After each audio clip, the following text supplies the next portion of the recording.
Merhaba arkadaşlar, örgü kanalıma hoş geldiniz. Minik bebeklerimiz için tığ işi güzel bir elbise yaptım. Bugün bu elbise anlatımını sizlerle paylaşmak istiyorum. Elbisenin örgüsü bakın hem çok kolay hem de çok güzel. Elbise örgüsüne yakadan zincir yaparak başlıyoruz. Ben bugün bu elbise anlatımını 3-6 ay arası bebek ölçüsüne göre yapıyorum.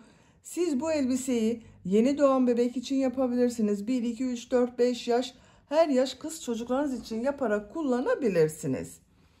0-1 yaş için benimle aynı sayıda başlayabilirsiniz. Yeni doğan bebek için yapmak istiyorsanız bu yaka arttırma sırasını benim yaptığımdan 1 veya 2 sıra eksik yaparsanız yeni doğan bebek için olur. Bu yaka arttırma sırasını benim yaptığımdan 1 sıra fazla yaparsanız 6-12 ay arası çocuklarınız için olur. Bu yaka arttırma sırasını benim yaptığımdan 2 sıra fazla yaparsanız 1-2 yaş çocuklarınız için olur. Daha büyük çocuklar için yapmak istiyorsanız bu yaka başlama sayısını daha fazla başlamanız gerekir. Elbise örgüsünde iplik olarak pembe renk iplik kullandım. Kullandığım iplik üzerinde 100 gram iplikte 330 metre var. Bir yumak iplik bitti. İkinci yumak ipliğe başladım arkadaşlar. Son 4 sırayı ikinci yumak iplik ile yaptım. Beyaz renk iplik olarak da bakın bunu kullandım. Bir yumak iplik bitmedi.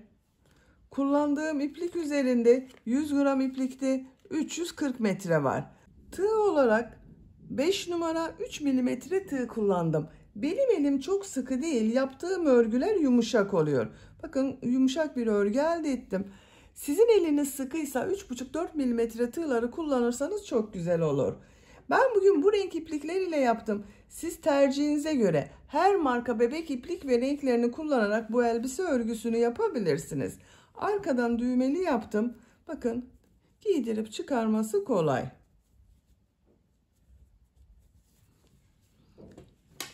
Bel örgüsünün buraya kurdale taktım. Siz bunu takmadan sade olarak da kullanabilirsiniz.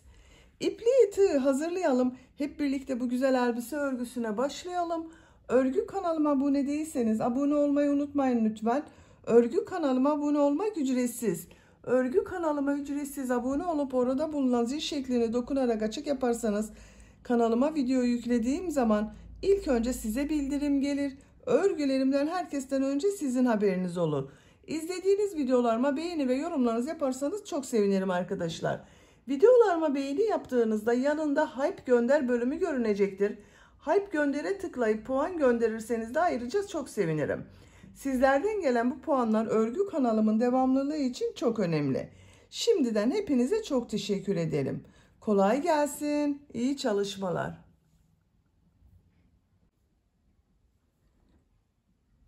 Örgüye yakadan zincir yaparak başlıyorum. Zincir yapmak için ilk ilmeği bakın şu şekilde yapıyorum. Zincirleri yapmaya başlıyorum.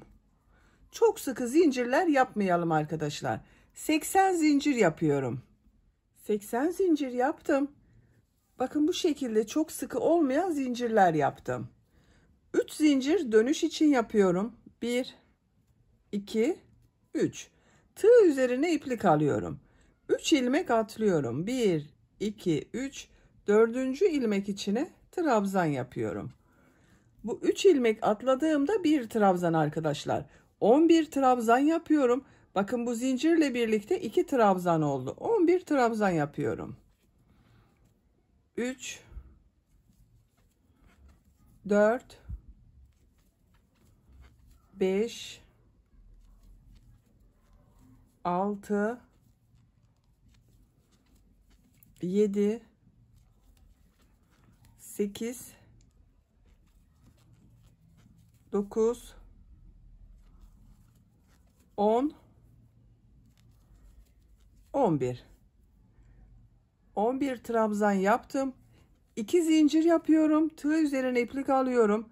Bakın aynı ilmeği değil yanında bulunan ilmeğe trabzan yapıyorum. Kol bölümü için 18 trabzan yapıyoruz.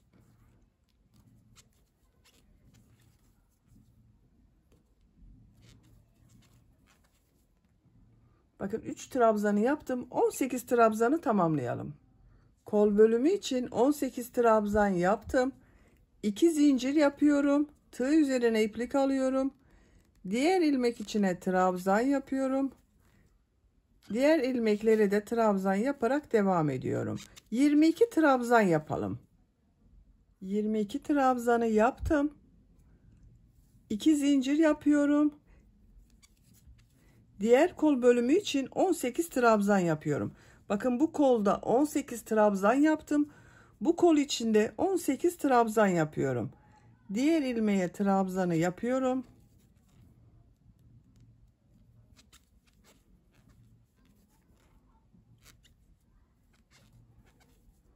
18 trabzanı yapalım. Diğer kol içinde 18 trabzanı yaptım.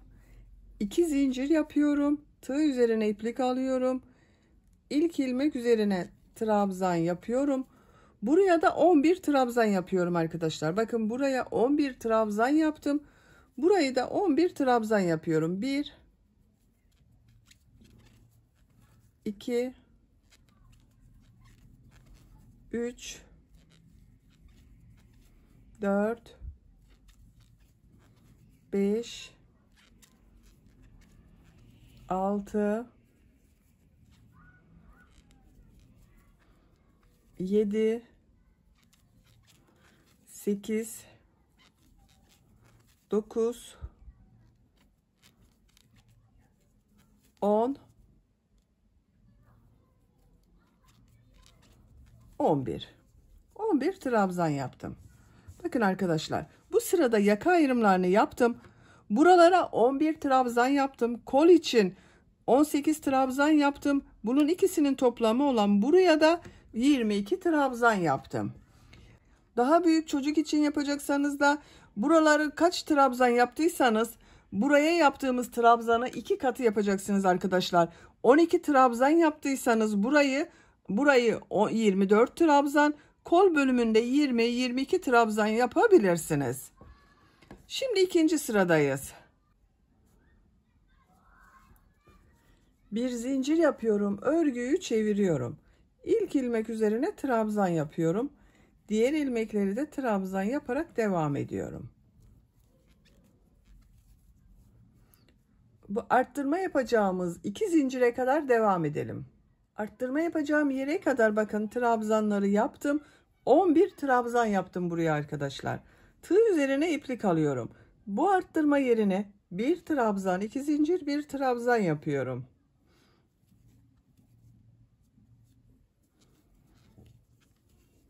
Bakın arttırmaları yaptım. Tığ üzerine iplik alıyorum.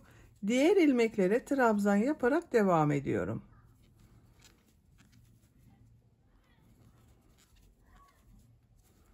Arttırma yerine kadar devam edelim. Diğer arttırma yerine kadar trabzanları yaptım. Buraya bir trabzan, 2 zincir, bir trabzan yapıyorum.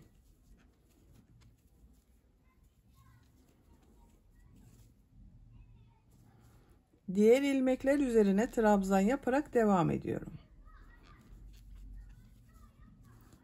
Arttırma yerine kadar devam edelim. Diğer arttırma yerine kadar trabzanları yaptım. Buraya bir trabzan, 2 zincir, bir trabzan yapıyorum.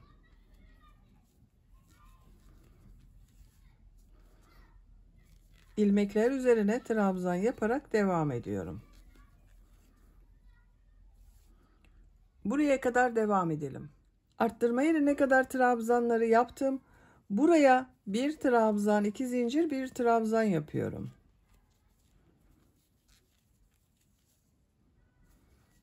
Diğer ilmeklere trabzan yaparak devam ediyorum. Sıra sonuna kadar devam edelim. Sıra sonuna kadar tamamladım. Son ilmeği bir önceki sırada 3 zincir atlayarak yaptığım bir trabzan vardı. Bunun son zincir üzerine bakın tığ takıyorum, trabzan yapıyorum. 2 sırayı tamamladım arkadaşlar. Görüntü olarak bakın bu şekilde oldu. 3. sıradayım. 3. sırada pembe renkli iplik ile bir sıra sık iğne yapıyorum.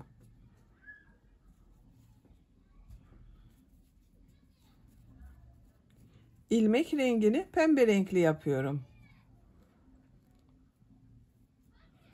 Bir zincir yapıyorum, örgüyü çeviriyorum. İlk ilmek üzerine sık iğne yapıyorum. Diğer ilmeklere de sık iğne yapıyorum.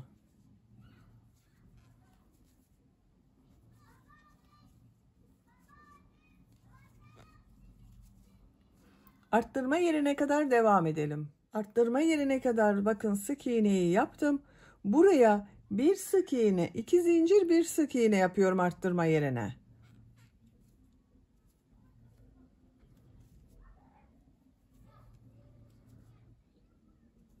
Diğer ilmeklere birer defa sık iğne yapıyorum. Diğer arttırma yerine kadar devam edelim. İlmekler üzerine sık iğne yaparak arttırma yerine kadar tamamladım. Arttırma yerine bir sık iğne, 2 zincir, bir sık iğne yapıyorum. Diğer ilmeklere birer defa sık iğne yapıyorum. Bu arttırma yerinde de bir sık iğne, 2 zincir, bir sık iğne yapalım. Diğer ilmeklere birer defa sık iğne yapalım. Sıra sonuna kadar tamamlayalım. Sıra sonuna kadar sık iğne yaparak tamamladım. Arttırma yerlerinde bir sık iğne, 2 zincir, bir sık iğne yaptım. Pembe renkli ipliği kesiyorum.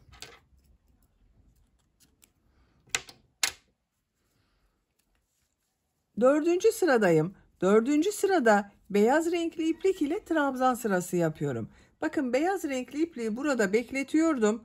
Bu ilk ilmeğe tığı takıyorum. Beyaz renkli ipliği ilmek yapıyorum bakın burada. Bir zincir yapıyorum. Tığ üzerine iplik alıyorum. İlk ilmek üzerine trabzan yapıyorum. Diğer ilmeklere trabzan yaparak devam ediyorum. Trabzan sırası yapıyoruz. Arttırma yerine kadar devam edelim. Arttırma yerine kadar trabzanı yaptım. Bu arttırma zincirinin üzerine bir trabzan, 2 zincir, bir trabzan yapıyorum. Diğer ilmeklere birer defa trabzan yapıyorum. Bakın arkadaşlar. Arttırma yerlerinde bir trabzan, 2 zincir, bir trabzan yapalım. Diğer ilmeklere birer defa trabzan yapalım. Bu trabzan sırasını 2 sıra yapalım. Daha sonra tekrar pembe renkli sık iğne yapacağız arkadaşlar. 2 sıra beyaz trabzan sırasını tamamlayalım. 2 sıra trabzanı tamamladım arkadaşlar bakın. Bu arttırma yerlerinde yine bir trabzan, 2 zincir, bir trabzan yaptım. Pembe renk ile sık iğne yaptığım sıradayım. İlmek rengini pembe renkli yapıyorum. Bir zincir yapıyorum, örgüyü çeviriyorum. Bak beyaz ipliği burada bekletiyorum. İlk ilmek üzerine sık iğne yapıyorum. Diğer ilmekleri sık iğne yaparak devam ediyorum.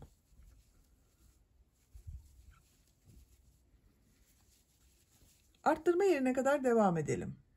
Sık iğne yaparak buraya kadar tamamladım. Bu 2 zincir üzerine bir sık iğne, 2 zincir, bir sık iğne yapıyorum. Diğer ilmeklere sık iğne yaparak devam ediyorum. Bakın arkadaşlar. Bir sık iğne, 2 zincir, bir sık iğne yaptım. Burada ve burada yine bir sık iğne, 2 zincir, bir sık iğne yapalım. Sıra sonuna kadar devam edelim. Sonraki sırada bu ipliği bak şuradan burada yaptığımız gibi üst ilmeğe alalım. Bak şu şekilde ilmek yapalım. Bir zincir yapıp trabzan sırası yapalım. 2 sıra trabzan sırası, bir sıra sık iğne yapıyorum. Arttırma yerlerinde hep bak bir trabzan, 2 zincir, bir trabzan, bir sık iğne, 2 zincir, bir sık iğne olarak yapıyorum.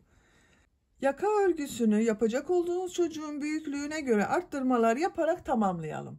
Yaka örgüsünü her sırada arttırmalar yaparak yapacağım ölçüye göre tamamladım. Kaç sıra yaptığımı sayıyorum. Bak 3 sıra pembe renk iplik ile sık iğne yaptım. 2, 4, 6, 8 sıra beyaz renk iplik ile trabzan sırası yaptım. Santimetre olarak ölçüyorum. 9 santimetre yükseklik var. Benim yapacağım ölçü için bu yeterli. Siz biraz büyük olsun istiyorsanız 1 veya 2 sıra arttırmalara devam edebilirsiniz. Bak bu sırada bir sıra pembe renk iplik ile sık iğne yapıp Bir sırada trabzan sırası, bir iki sıra devam ederseniz daha büyük ölçüde olur arkadaşlar. Açık olarak görelim. Bakın bu şekilde. Bu sırada kolları gövdeden ayırıyorum. Örgüye artık gövdenin örgüsüyle devam ediyorum. Bir zincir yapıyorum. Örgüyü çeviriyorum. İlk ilmek üzerine trabzan yapıyorum. Diğer ilmeklere trabzan yaparak devam ediyorum. Bu arttırma yaptığımız yere kadar devam edelim. Arttırma yapacağım yere kadar bak tamamladım. Bu arttırma yerine 2 trabzan yapıyorum.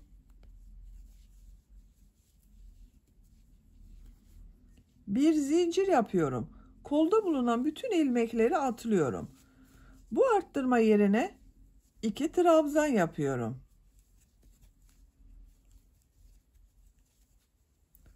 Diğer ilmeklere trabzan yaparak devam ediyorum.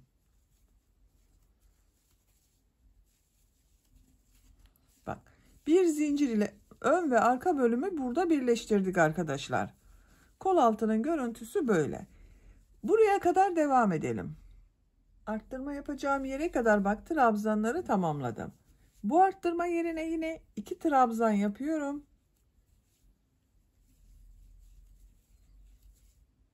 Bir zincir yapıyorum. Tığ üzerine iplik alıyorum. Kolda bulunan bütün ilmekleri atlıyorum. Bak bu arttırma yerine 2 trabzan yapıyorum. Diğer ilmeklere trabzan yaparak devam ediyorum.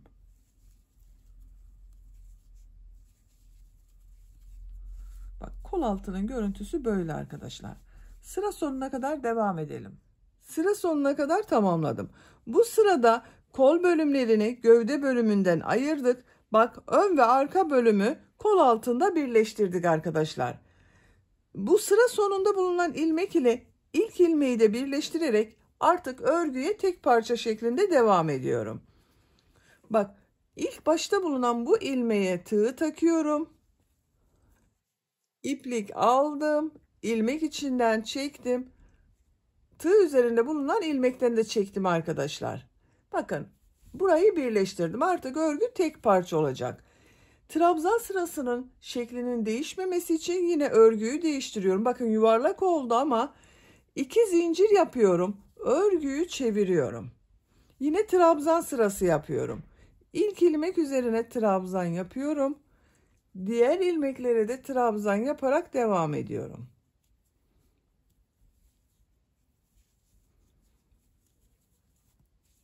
Bakın bir sıra daha trabzan sırası yapacağız. Her ilmeğe birer defa trabzan yapalım. Bakın bu kol altında bulunan ilmeğe de bir trabzan yapıyoruz. İsterseniz buraya 2 trabzan da yapabilirsiniz arkadaşlar. Biraz geniş olsun derseniz bu kol altında bulunan ilmeğe 2 trabzan yapabilirsiniz. Sıra sonuna kadar devam edelim. Sıra sonuna kadar trabzan yaptım. Bu ilk ilmek ile ilmek kaydırma yaparak sırayı birleştiriyorum. İpliği kesiyorum.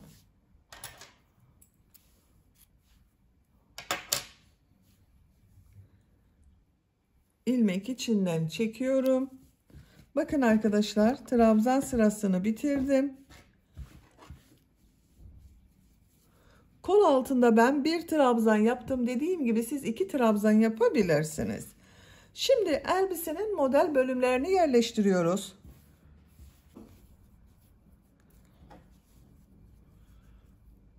Bu ilmekten bakın bitirdiğim ilmekten ipliği bağlıyorum.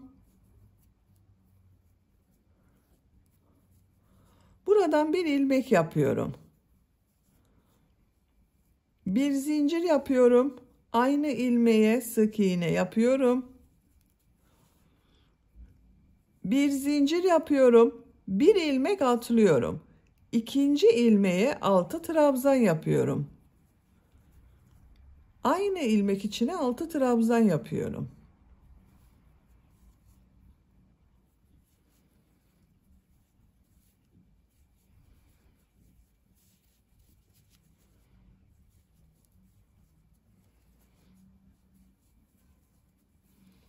Bakın 6 trabzan yaptım. Bir zincir yapıyorum. Bir ilmek atlıyorum. Bu ilmeğe sık iğne yapıyorum. Bir zincir yapıyorum. Bir ilmek atlıyorum. İkinci ilmeğe 6 trabzan yapıyorum.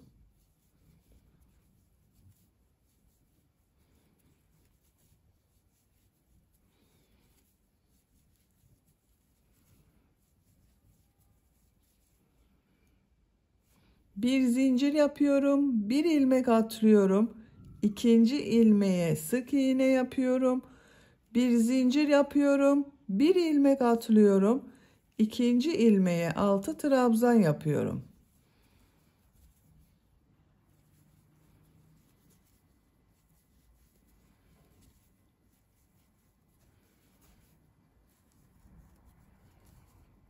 Altı trabzan yaptım. Bir zincir yapıyorum. Bir ilmek atlıyorum. Sık iğne yapıyorum. Bakın bu şekilde modeller yapıyoruz. Aralarda hep birer ilmek atlıyorum. Sıra sonuna kadar devam edelim. Sıra sonuna kadar modelleri yerleştirdim.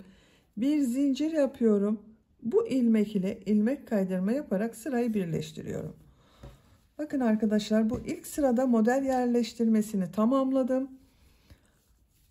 Kaç model yerleştirdiğimi sayıyorum. 2, 4, 6, 8, 10, 12, 14, 16, 18, 20, 22, 24. Benim bir sıra üzerinde 24 model oldu.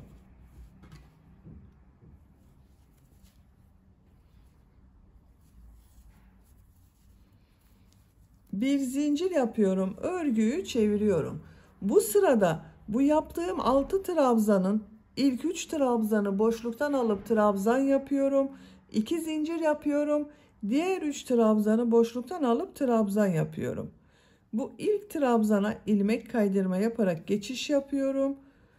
3 zincir yapıyorum. Bu 3 zincir bir trabzan oluyor. Burada 2 trabzanı boşluktan alıyorum, trabzan yapıyorum.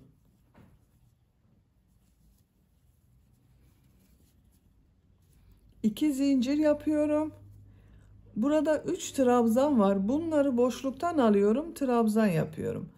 Bakın şu şekilde tığı trabzan boşluğuna takıyorum, trabzan yapıyorum. Tığı şu şekilde trabzan boşluğuna takıyorum, trabzan yapıyorum.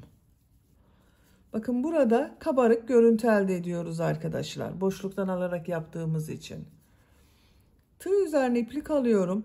Diğer modelde yine 3 trabzanı boşluktan alıyorum, trabzan yapıyorum.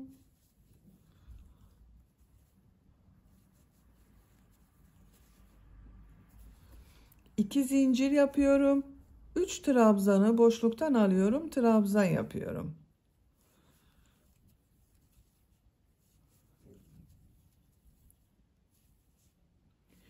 Bir model daha yapalım. 3 trabzanı boşluktan alıyorum, trabzan yapıyorum.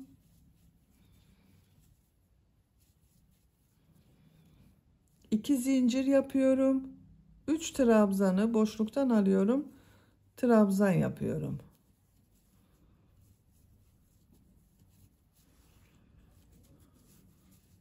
Bakın arkadaşlar, modelin düz tarafının görüntüsü bu şekilde.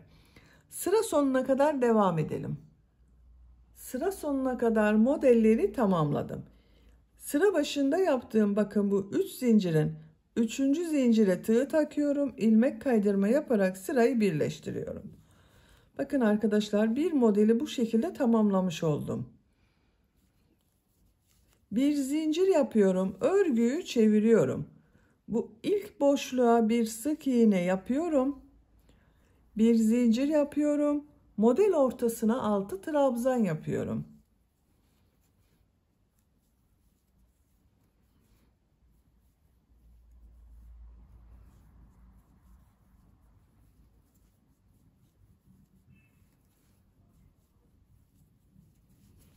Altı trabzan yaptım. Bir zincir yapıyorum. Bu iki model ortasında boşluk var. Buraya bir sık iğne yapıyorum. Bir zincir yapıyorum. Diğer model ortasına 6 trabzan yapıyorum.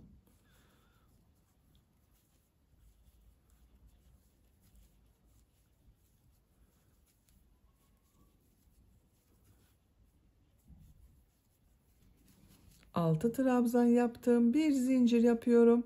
2 model ortasına sık iğne yapıyorum.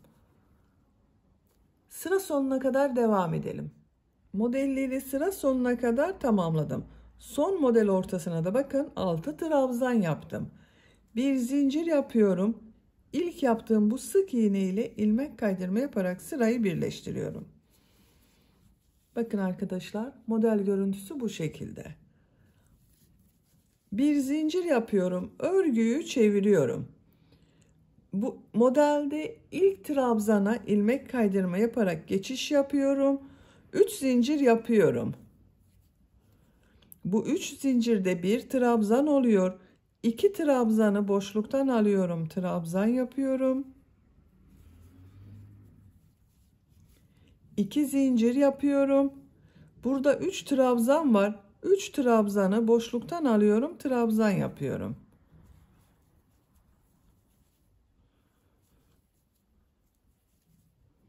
Tığ üzerine iplik alıyorum. Diğer modelde 3 trabzanı boşluktan alıp trabzan yapıyorum.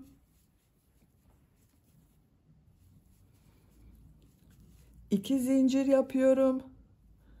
3 trabzanı boşluktan alıyorum. Trabzan yapıyorum.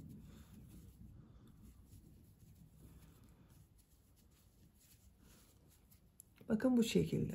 Sıra sonuna kadar devam edelim. Sıra sonuna kadar modelleri yaptım. İlk ilmek ile bakın. Sıra sonuna kadar modelleri yaptım. İlk ilmek ile ilmek kaydırma yaparak sırayı birleştiriyorum. Bir zincir yapıyorum. Örgüyü çeviriyorum. Bakın bu iki model ortasındaki boşluğa bir sık iğne yapıyorum. Bir zincir yapıyorum. Model ortasına 6 trabzan yapıyorum.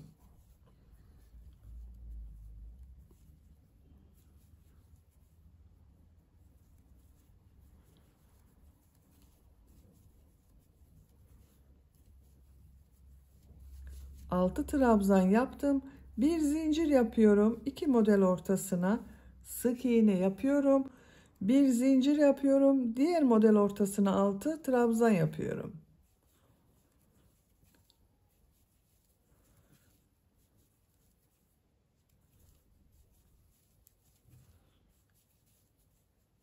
Bir zincir yapıyorum. 2 model ortasına sık iğne yapıyorum.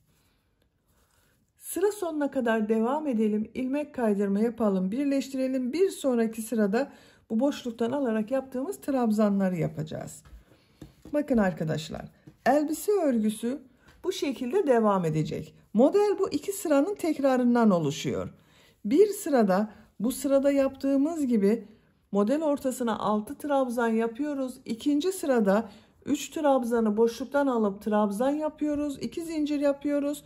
3 trabzanı boşluktan alıp trabzan yapıyoruz. Elbise örgüsünün etek bölümünü tercihinize ve yapacak olduğunuz çocuğun büyüklüğüne göre bu model sırasını tekrarlayarak devam edelim. Elbisenin etek bölümünü yapacağım ölçüye göre ve tercihime göre tamamladım arkadaşlar. Kaç model sırası yaptığımı sayıyorum. Bu kabarık görünen modelleri sayıyorum. 1, 2, 3, 4, 5, 6, 7, 8, 9, 10, 11, 12 model sırasını tamamladım. 13. model sırada bu 6 trabzan yaptığım sırada bitirdim bakın. Bu etek yüksekliği tercihinize göre siz istediğiniz kadar uzun veya kısa yapabilirsiniz.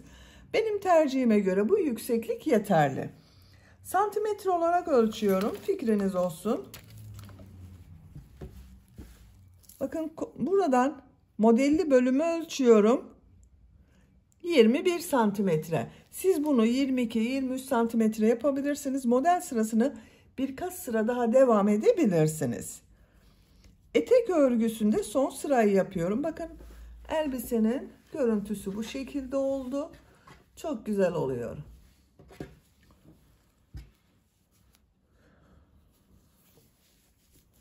En son ilmek kaydırma yaparak bakın sırayı birleştirdim. Örgüyü çeviriyorum. Bir zincir yapıyorum.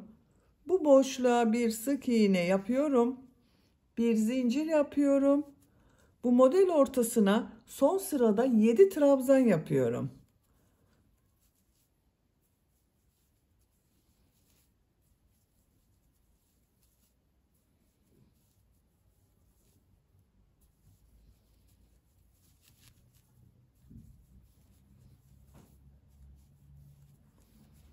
Yedi trabzan yaptım. Bir zincir yapıyorum. 2 model ortasına sık iğne yapıyorum. Bir zincir yapıyorum. Diğer model ortasına 7 trabzan yapıyorum.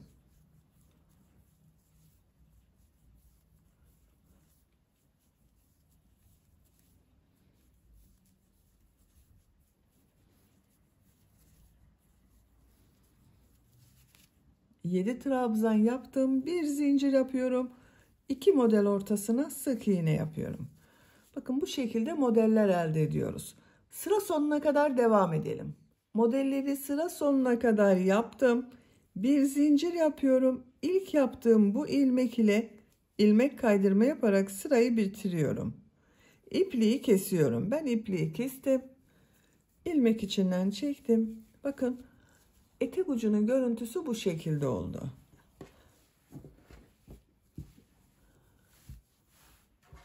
Bakın arkadaşlar, elbisemizin etek bölümünü bitirdik. Çok güzel oluyor. Şimdi yaka örgüsünü yapalım. Yaka örgüsünü yapmadan önce bu arka bölüme düğme ilikleri yapacağız. Bakın buraya düğme ilikleri yapıyorum. Bu tarafı sık iğne yapıyorum. Pembe renkli iplik ile yapıyorum. Siz tercihinize göre beyaz renkli iplik kullanabilirsiniz. Bu ilk ilmekten ipliği bağlıyorum.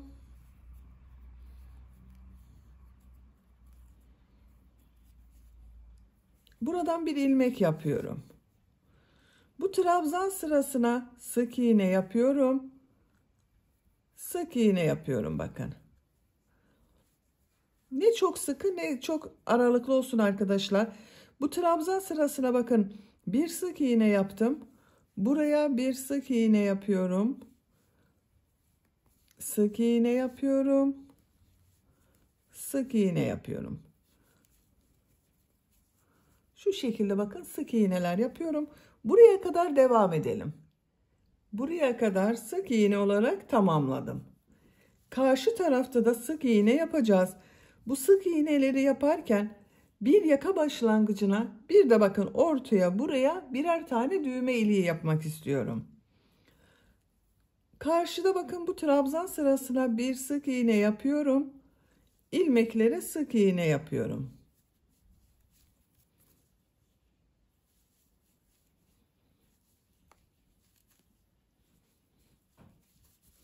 Bakın bu ilmeğe düğme iliği yapmak için bir sık iğne yapıyorum. Düğme iliği için 7 zincir yapıyorum.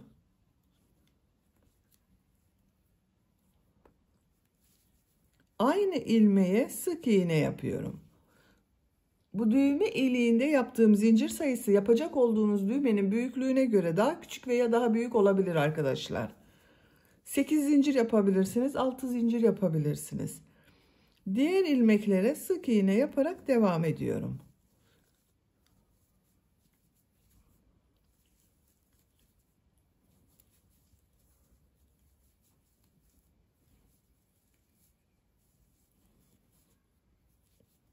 Bakın bir diğer düğme iliğini de buraya yapıyorum.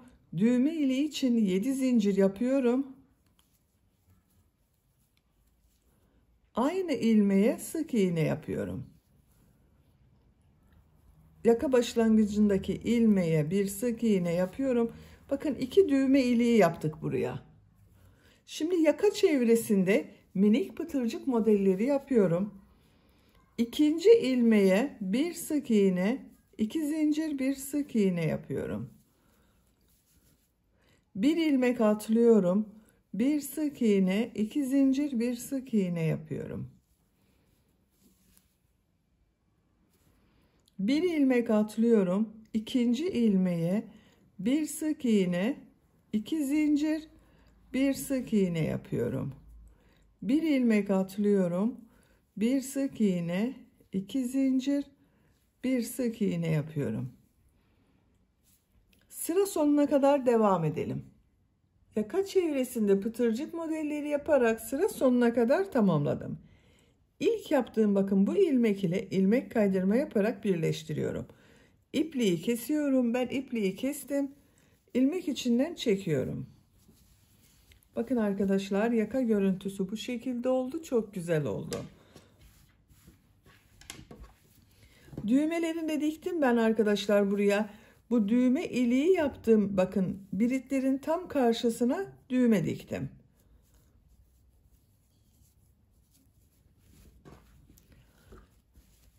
Şimdi elbisenin kol örgüsünü yapalım. Beyaz renkli iplik ile başlıyorum. Kol altında yaptığım bakın şu ilmeğe ipliği bağlıyorum.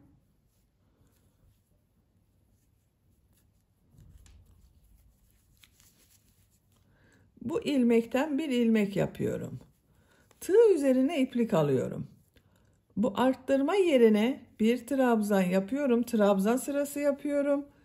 Diğer ilmekleri trabzan yaparak devam ediyorum.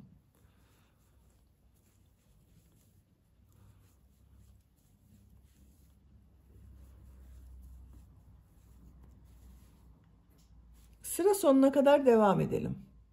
Sıra sonuna kadar trabzanlar yaptım. Bu arttırma yerine bir trabzan yapıyorum. Sıra başında da bakın arttırma yerine bir trabzan yaptım. Sıra sonunda da bir trabzan yaptım. Kol altında yaptığım ilmek ile ilmek kaydırma yaparak birleştiriyorum. Bakın görüntüsü bu şekilde. 2 zincir yapıyorum. Örgüyü çeviriyorum. Her ilmek üzerine trabzan yapıyorum. Bu sıra başında yaptığım 2 zincirde bir trabzan oluyor.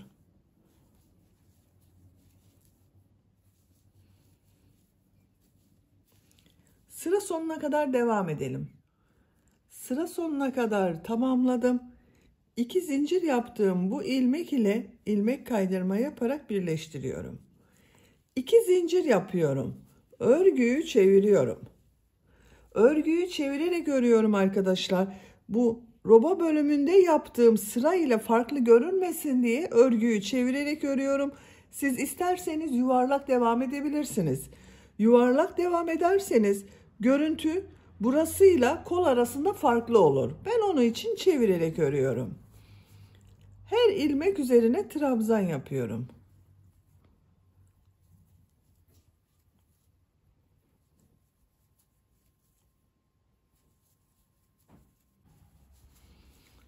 Sıra sonuna kadar devam edelim. İlmek kaydırma yaparak sırayı birleştirelim. Örgüyü çevirelim.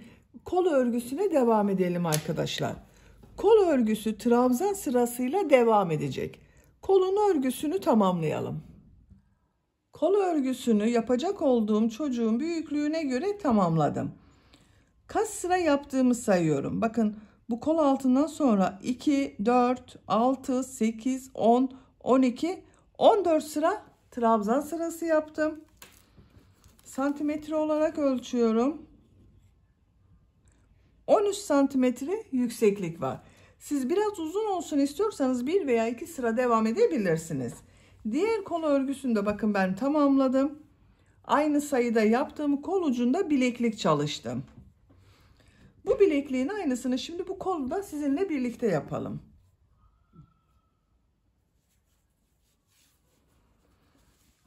En son bakın ilmek kaydırma yaparak sırayı birleştirdim. İlk ilmek üzerine sık iğne yapıyorum. Sık iğne sırası yapıyorum. Beyaz renk iplik ile arkadaşlar bu sık iğne sırasını yaparken arada kesmeler de yapacağız. Biraz dar olsun istiyorum.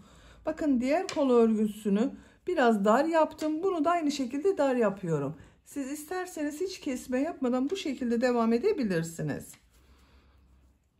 Bakın kesmeyi şu şekilde yapıyorum. Tığ ilmeğe takıyorum. İplik aldım, çektim. Tığ üzerinde 2 ilmek var. Diğer ilmeğe tığ taktım, iplik aldım, çektim. Tığ üzerinde 3 ilmek var. Üçünü birlikte çekiyorum. Tek ilmek yapıyorum bakın. 3 ilmeğe sık iğne yapıyorum. 3 sık iğne yapıyorum. Bakın her ilmeğe bir sık iğne. Burada tekrar kesme yapıyorum. 2 ilmeği birlikte yapıyorum. 3 sık iğne yapıyorum.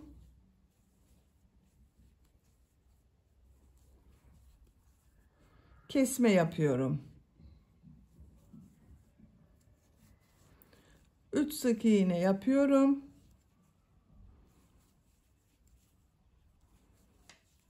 Kesme yapıyorum. Sıra sonuna kadar devam edelim. Sıra sonuna kadar tamamladım.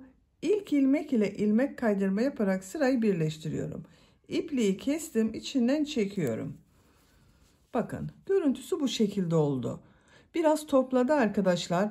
3 tek sık iğne yaptım, bir kesme yaptım. Bakın, biraz dar oldu.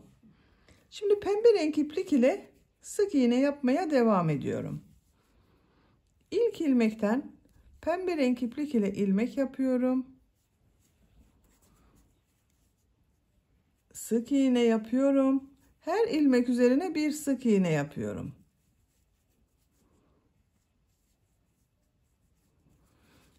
Eksiltme veya arttırma yapmıyorum.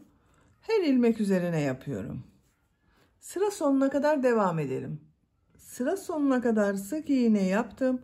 Son ilmeği ilk ilmek ile ilmek kaydırma yaparak sırayı birleştiriyorum. Görüntüsü bu şekilde oldu. Bir zincir yapıyorum.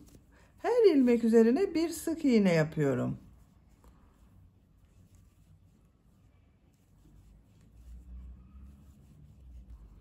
Sıra sonuna kadar devam edelim. Sık iğne yaparak sıra sonuna kadar tamamladım.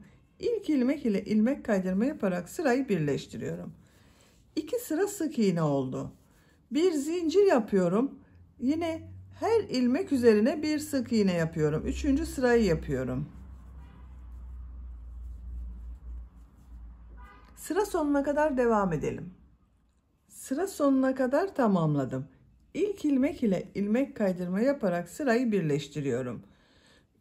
3 sıra sık iğne yaptım. Bakın bu yeterli. Siz isterseniz bir sırada sık iğne devam edebilirsiniz. İpliği kesiyorum.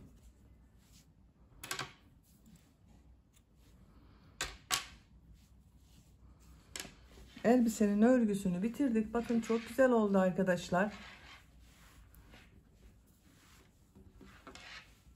Elbiseyi bu şekilde kullanabiliriz. Ama ben bel örgüsünün buraya bir kurdale takmak istiyorum. Bakın bu şekilde ince kurdale var.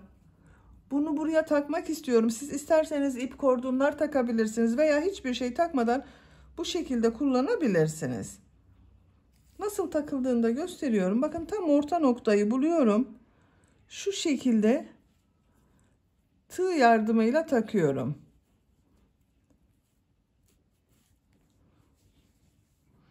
Bakın bir ilmek altta kalacak. Şu şekilde bakın 2 ilmeği tığ üstüne alıyorum. Bir ilmek altta kalıyor. Siz isterseniz bir de yapabilirsiniz.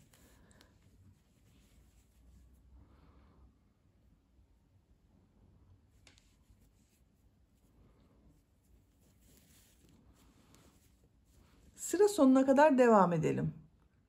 Kurdaleyi sıra sonuna kadar taktım. Bakın görüntüsü bu şekilde oldu. Fiyonk bağlıyorum.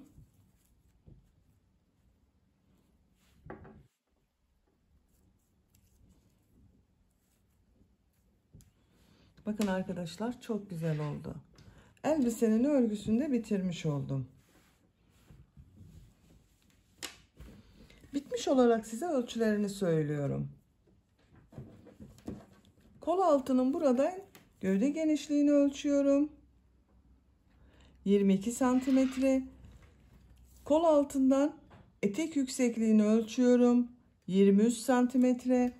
Omuzdan tam yüksekliğini ölçüyorum. 34 santimetre. Kol yüksekliğinde ölçüyorum. 14 santimetre kol yüksekliği var. 3 aylık bebek için yaptığım bu ölçü çok güzel oldu arkadaşlar. Beni dinlediğiniz ve izlediğiniz için hepinize çok teşekkür ederim. Örgü kanalıma abone değilseniz abone olmayı unutmayın lütfen. Örgü kanalıma abone olmak ücretsiz. Örgü kanalıma ücretsiz abone olup orada bulunan zil şeklini dokunarak açık yaparsanız kanalıma video yüklediğim zaman ilk önce size bildirim gelir. Örgülerimden herkesten önce sizin haberiniz olur. İzlediğiniz videolarıma beğeni ve yorumlarınızı yaparsanız çok sevinirim arkadaşlar. Sizlerle yeni örgülerde görüşmek dileğiyle. Hoşça kalın, sevgiyle kalın.